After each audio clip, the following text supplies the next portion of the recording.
Hello दोस्तों, कैसे आप सब। आई होप आप लोग अच्छे होंगे, जानदार होंगे, शानदार होंगे, मस्त होंगे और स्वस्थ भी होंगे और पढ़ाई कर रहे होंगे और बहुत अच्छी ऊर्जा के साथ आप लोग पढ़ाई कर रहे होंगे। तो जैसा कि आप सब जानते हैं दोस्तों कि हम लोगों का जो है एईडीओ का बैच चल रहा है और एईडीओ के बैच में बीपीएससी एईडीओ के बैच में हम लोगों का जो सीरीज है उसका आज चैप्टर 3 है और इसका चैप्टर 3 का ये लेसन जो है शायद चैप्टर 4 होगा।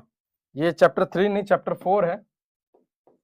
ठीक है, चैप्टर 4 है और यह जो है 5वां वीडियो है और 5वां वीडियो है। इस वीडियो के तहत हम लोग देखेंगे चोल वंश, जो कि जीएस का पार्ट है, पिलर नंबर फर्स्ट एंशिएंट, जो कि अभी स्टार्ट करेंगे हम लोग। तो क्वेश्चन फैक्ट्री के माध्यम से इस वीडियो को आप देख रहे हैं, चोल वंश। तो चलिए बिना किसी देरी के हम लोग स्टार्ट करते हैं ताकि टाइम वेस्ट ना हो। सबको आवाज जा रही है क्लियर? एक बार देख लेते हैं हम लोग।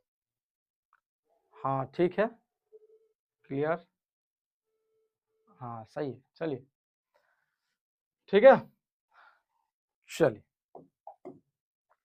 अब दोस्तों सबसे पहले जब हम लोग चोल पढ़ेंगे तो चोल में उसके संस्थापक को पढ़ लेंगे, उसकी राजधानी को पढ़ लेंगे। चोल वंश में कुछ इंपॉर्टेंट जो राजा हैं उनको हम लोग देख लेंगे। उन राजाओं के द्वारा जो कुछ कार्य किया गया है उनको हम लोग देख लेंगे। और इनमें से जो सबसे ज्यादा इंपॉर्टेंट क्वेश्चन जो पूछा जाता है, जैसे उनके भूमि के कुछ प्रकार, जैसे 17वीं बीपीएससी में भी सवाल पूछा गया है, 67वीं बीपीएससी में भी सवाल पूछा गया है और आपको 59वीं बीपीएससी में भी सवाल पूछा गया है। तो इस तरह से बहुत सारे बीपीएससी में पूछा गया है, लेकिन जो इधर हाल के दिनों में जो कुछ इंपॉर्टेंट और करंट बीपीएससी जो चल रही है सीरीज, उस सीरीज में जो कुछ सवाल पूछा गया वह भी इसमें हम लोग देखेंगे कि किस तरह से सवाल पूछे जाते हैं, ताकि उस पर हम लोग ज्यादा फोकस कर सकें। तो चलिए स्टार्ट करते हैं सबसे पहले। हाँ आ रहा है, ठीक है, बिल्कुल दिख रहा है, हाँ दिख रहा है। 9वीं सेंचुरी में चोल वंश की जो है शुरुआत हुई थी और उसी के साथ साथ 9वीं शताब्दी में जो इनका मुख्य संस्थापक था उनका नाम था विद्यालय चोल। विद्यालय, ठीक है, विद्यालय ने चोल वंश की स्थापना की थी और इसकी राजधानी थी तांजौर या तंजावुर। आप इसको कुछ भी बोल सकते हैं, तांजौर या तंजावुर। उसके बाद स्वर्णकाल, स्वर्णकाल जो था, मतलब चोल वंश का शुरुआत किया था कौन? विद्यालय। और चोल वंश का जो शुरुआत किया, तो जरूरी नहीं है कि जो शुरुआत किया वही उसका जो है स्वर्णकाल का शासक हो। मतलब एक उस समय का जो उद्भव हो रहा हो, उस साम्राज्य का विस्तार हो रहा हो, उस साम्राज्य का, या वो बहुत अपने पीक टाइम पे हो, वो जरूरी नहीं है कि जिसने स्थापना की उसी के समय में वो हो रहा हो। ठीक उसी प्रकार विद्यालय ने चोल वंश की स्थापना की, लेकिन उन स्वर्ण काल जो था वो राजराज प्रथम और राजेंद्र चोल के समय में उसका स्वर्ण युग था, यानी उस समय का एक पीक टाइम। उसके बाद राजराज प्रथम ने बृहदेश्वर मंदिर, जो कि आज यूनेस्को वर्ल्ड हेरिटेज साइट में है दोस्तों, तंजावुर में बनवाया था। बृहदेव मंदिर कहां बनवाया था? तंजावुर में बनवाया था और ये आज के डेट में वर्ल्ड हेरिटेज साइट में है। ठीक है, उसके बाद राजेंद्र प्रथम गंगई कोड्डा चोलपुरम की स्थापना की थी। गंगई कोड्डा चोलपुरम की स्थापना किसने की थी? राजेंद्र प्रथम। अब दोस्तों मैं बस सिर्फ फैक्ट के बारे में इसीलिए बता रहा हूं, यदि मैं इसको बताने चलूं तो बहुत सारा डाटा आपको हो जाएगा, फिर आप चीजों को लेकर कंफ्यूज हो जाएंगे। सवाल एक ही आते हैं, सवाल एक आते हैं, तो एक सवाल को करने के लिए ज्यादा कम से कम आपको पढ़ाई करना होगा और ज्यादा से ज्यादा उसको रिवीजन करना होगा। आप ज्यादा मत पढ़िए, आप कम ही पढ़िए, आप कम पढ़िए लेकिन रिवीजन बार बार कीजिएगा, तो उससे आपके क्वेश्चन निकलने की संभावनाएं बढ़ जाती है। आपको ज्यादा नहीं पढ़ना है, रिवीजन ज्यादा करना है। तो आपको वो सब पॉइंट बताया जा रहा है जो एग्जाम में पूछे जा रहे हैं। तो उसी प्रकार राजेंद्र प्रथम जो है गंगई कोड्डा चोलपुरम की स्थापना की, तो सवाल यही पूछा जाएगा गंगई कोड्डा चोलपुरम की स्थापना किसने की? तो राजेंद्र प्रथम। आप सीधा उसमें मार के आ जाइए। उसके बाद प्रशासन, चोल का जो प्रशासन था, सवाल इससे पूछा जाता है और बार बार पूछा गया है। तो हम लोग कवर किए हैं कि चोल का जो प्रशासन था वो केंद्रीकृत था, जो ग्राम पंचायत व्यवस्था पे ग्राम पंचायत व्यवस्था से जुड़ा हुआ था। ठीक है, केंद्रीकृत था वो। ठीक है, क्या था? केंद्रीकृत था, स्वशासन व्यवस्था। ठीक है, नौसेना, इसका नौसेना भारत का सबसे शक्तिशाली नौसेना में से एक था। समुद्री साम्राज्य जो है यही स्थापित किया था, इसी का नौसेना। बहुत ही पावरफुल जो इसका नेवी था, बहुत ही ज्यादा पावरफुल माना जाता था उस समय का। ठीक है, चोलों ने श्रीलंका, मालदीव, अंडमान निकोबार तक अधिकार कर लिया था। आपको सवाल यदि पूछ देता है कि यह है भारत का नक्शा, और इस भारत के नक्शे में यदि चोल वंश की स्थापना यहाँ पे होती है, तो चोल वंश के बारे में यदि आपको पूछा जाएगा कि चोल वंश कितने ऐसे देश है जिसपे शासन अपना किया, यदि उस वक्त बिहार डाल दीजिए ऑप्शन में, श्रीलंका डाल दीजिए, उसके बाद मालदीव डाल दीजिए, मालदीव, और एक ऑप्शन जो है इसमें, एक और इसमें से डाल दीजिए अंडमान एंड निकोबार, अंडमान एंड निकोबार। अब बताइए कि इनमें से कौन सा ऐसा क्षेत्र था जहां पे चोल वंश ने अपनी नींव नहीं रखी या अपना विस्तार नहीं किया? तो ऑप्शन हो जाएगा बिहार। तो नहीं किया तो किसने, कहां पे नहीं किया? तो बिहार में नहीं किया। उसी तरह यह तीन जो ये देश है ये बहुत फेमस है, और इन तीन देशों को ध्यान में रखना इसलिए जरूरी है कि चोल वंश का विस्तार यहाँ पे अच्छे लेवल पे था।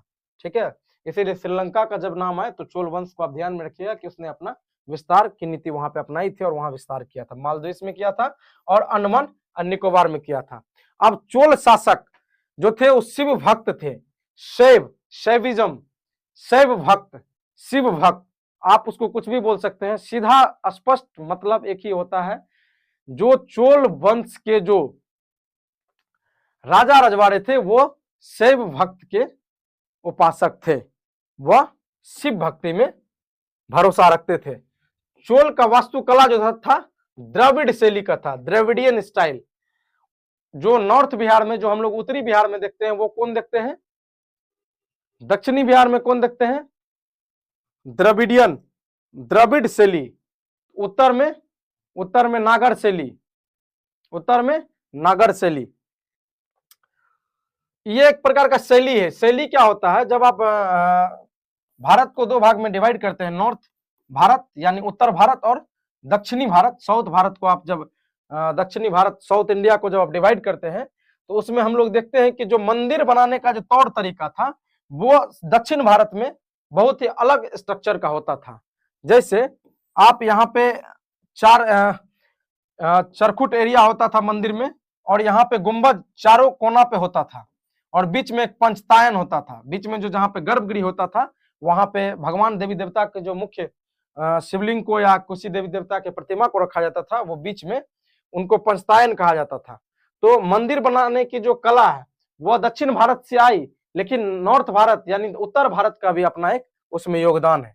तो दक्षिण भारत में कुछ इस तरह के मंदिर जो थे ज्यादा बनाए जाते थे, और अब उत्तर भारत में भी इस तरह के मंदिर बनाने की प्रक्रिया चालू हो चुकी है।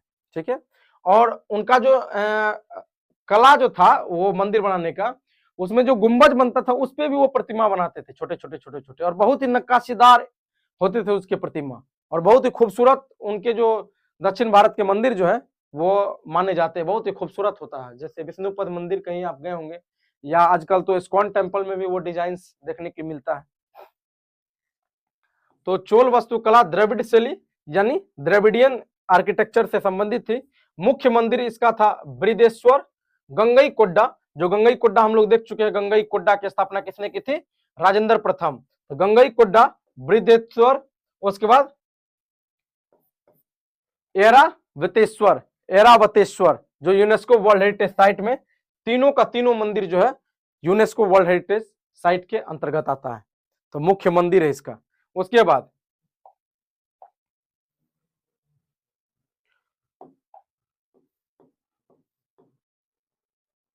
राजराज प्रथम का उपनाम था शिवपाद शेखरन। शिवपाद शेखरन किनका नाम था? राजराज प्रथम का उपनाम था। ठीक है, उसके बाद राजेंद्र प्रथम। राजेंद्र प्रथम पहली भारतीय नौसैनिक विजय जो है राजेंद्र प्रथम ने ही की थी।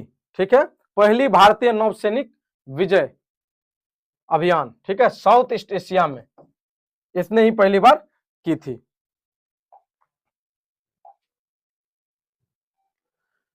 अब चोल वंश का जो प्रमुख ग्रंथ जो है उसको देख लीजिए, उसका नाम था तमिल साहित्य, तमिल का साहित्य बोला जाता था उसको तिरुक्कुरल, तिरुक्कुरल, तिरुक्कुरल क्या था?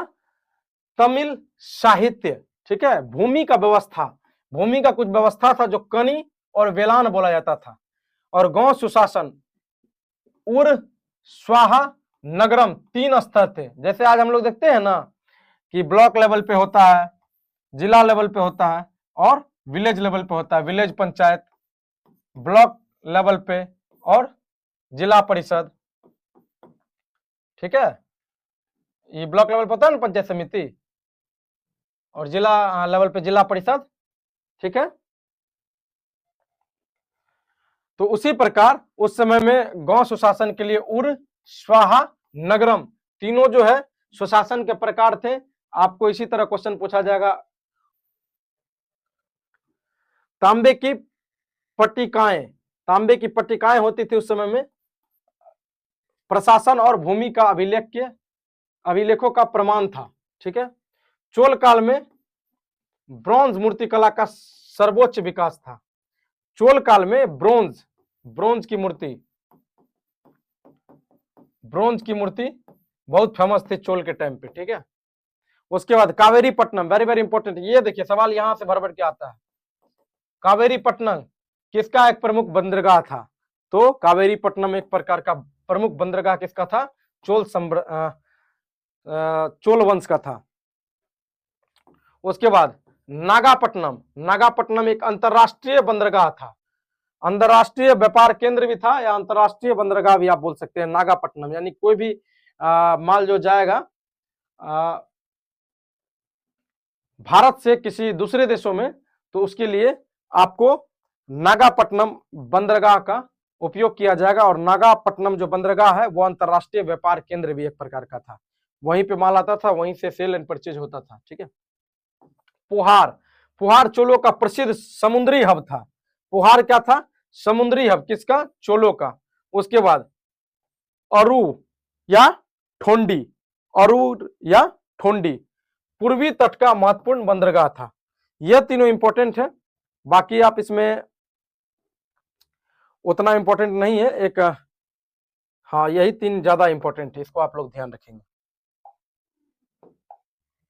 देखिए साउथ इंडिया का दोस्तों जो लैंग्वेज है ना, वो इस तरह का लैंग्वेज है कि जो नॉर्थ इंडिया वाले हैं थोड़ा उसको प्रोनाउंस करने में थोड़ा हकला जाते हैं।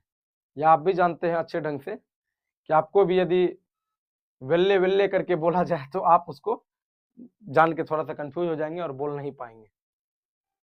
ठीक है, समुद्री व्यापार, अब मैरीटाइम ट्रेड था। ठीक है, अब समुद्री व्यापार, चोलों के जहाज मलय प्रायद्वीप, जावा, सुमात्रा, कंबोडिया तक पहुंचते थे। तो ये रूट्स हो गया, खैर इसको हटाइए।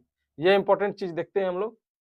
अरब व चीनी व्यापारियों में से समुद्री व्यापार होता था, यानी अरब के देशों में और चीनी यानी चाइना भी ये ट्रेड करते थे। यह बात आपको सिर्फ ध्यान में रखना है कि यह सऊदी अरब भी इनका माल जाता था और चाइना के साथ भी ट्रेड करता था। उसके बाद मसाले, कपास, मोती, धातुएं भी निर्यात की जाती थी। आयात निर्यात का तो इनके टाइम में था ही, यानी यह बात हम लोग इनसे ही जानकारी के जरिए पता कर रहे हैं कि हम लोगों का हमेशा से ट्रेड रहा है। और हम लोग जैसा कि जानते हैं कि सिंधु घाटी सभ्यता में भी हम लोग विदेशियों से, मेसोपोटामिया से या चीन की सभ्यता से, इजिप्ट की सभ्यता से, उस समय भी हम लोग व्यापार करते आ रहे हैं, आयात निर्यात करते आ रहे हैं, और वही प्रथा हमेशा से चलती आई। और हम लोग चोल वंश जो दक्षिण भारत, खैर भारत का ये एरिया से तो हमेशा ट्रेड होते रहा है, लेकिन ये एरिया भी ट्रेड करता था। यह इंफॉर्मेशन यहीं से मिलता है। ठीक है, उसके बाद रेशम, घोड़े, हॉर्स ट्रेड, कीमत वस्तुएं आयात, ये भी होती थी। नौसेना चोल वंश की सबसे बड़ी शक्ति थी, दक्षिण एशिया में वर्चस्व। ठीक है, उसके बाद पहली भारतीय साम्राज्य जिसने विशाल नौसेना विकसित की, अस्थायी सेना, स्टैंडिंग स्टैंडिंग आर्मी आप खिलजी के टाइम में भी पढ़ते होंगे कि अस्थायी सेना, खिलजी भी रखते थे, जैसे घोड़ा दगवाना, अस्थायी सेना, हुलिया लिखवाना, तो उसी तरह यह भी एक स्टैंडिंग आर्मी रखते थे कि कभी भी कोई आक्रमण हुआ सारे कैंप से उठ करके आएंगे और लड़ाई स्टार्ट करवा देंगे। उसके बाद कब्जी विल्लन नाम का सेना इकाई था, वो एक यूनिट्स था जो सेना को डिनोट्स करने के लिए बताया जाता था कि ये कब्जी को भेज दीजिए, विल्लन को भेज दीजिए, विल्लन को। तो श्रीलंका पर विजय राजा राज प्रथम और राजेंद्र प्रथम दोनों ने की थी। अब सबसे ज्यादा जो इंपॉर्टेंट हो जाता है ना सवाल पर्सपेक्टिव से, जो बीपीएससी एग्जाम कंडक्ट करवाती है तो उसमें पूछती है, तो इस तरह के सवाल ज्यादा पूछती है। ये देखिए,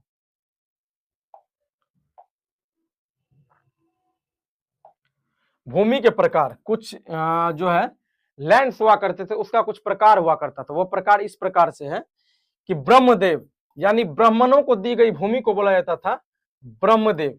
ब्रह्मदेव किसको बोला जाता था? ब्राह्मणों को दी गई भूमि को बोला जाता था ब्रह्मदेव, ठीक है। उसी प्रकार देवदान, देवदान मंदिरों को दान दी गई भूमि को बोला जाता था देवदान।